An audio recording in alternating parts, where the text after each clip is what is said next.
I'm Dr. Laura Lay, a nuclear scientist from the University of Manchester, and I'm based at our lab in West Cumbria.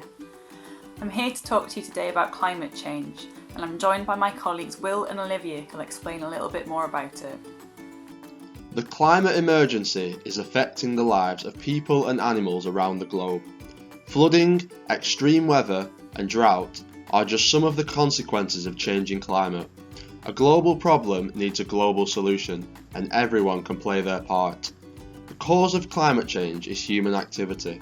Electricity production, heating buildings, transportation and production of things like food and clothes all release greenhouse gases such as carbon dioxide and methane.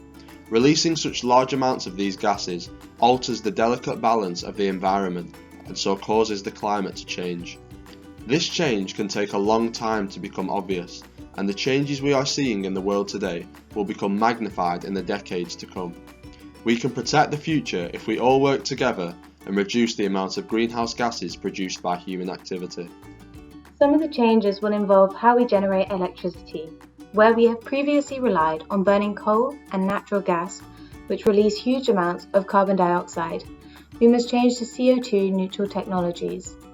The UK government has a plan in place to build more wind turbines, solar farms and nuclear reactors, and this plan needs public support to make it happen and to show other nations how electricity can be decarbonised. We also need to understand better how and when electricity is used, so smart meters can be really helpful here.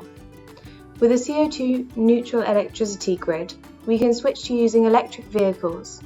Cars, planes and trains currently use fossil fuels, but electric vehicles can now be bought.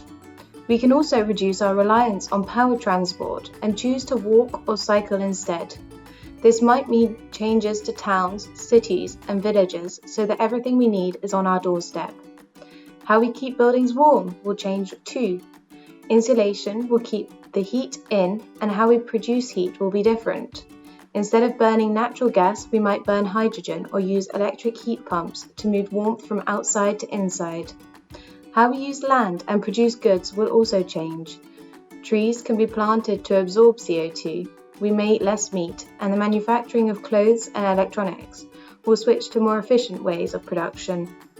These changes are happening in your town, and they're happening all over the world too. It will take the collective efforts of everyone on the planet to beat the climate emergency, and the first step is to make people aware of what can be done. We've given you some ideas about how we can all use science to tackle climate change, and our challenge to you is to come up with a piece of art that will send a message to people about these solutions. You will then need to turn this artwork into a poster that inspires people to take action. Like any good artist or scientist, you might want to start with doing more research into the climate emergency and the global solutions being developed now that can make a huge difference to our future.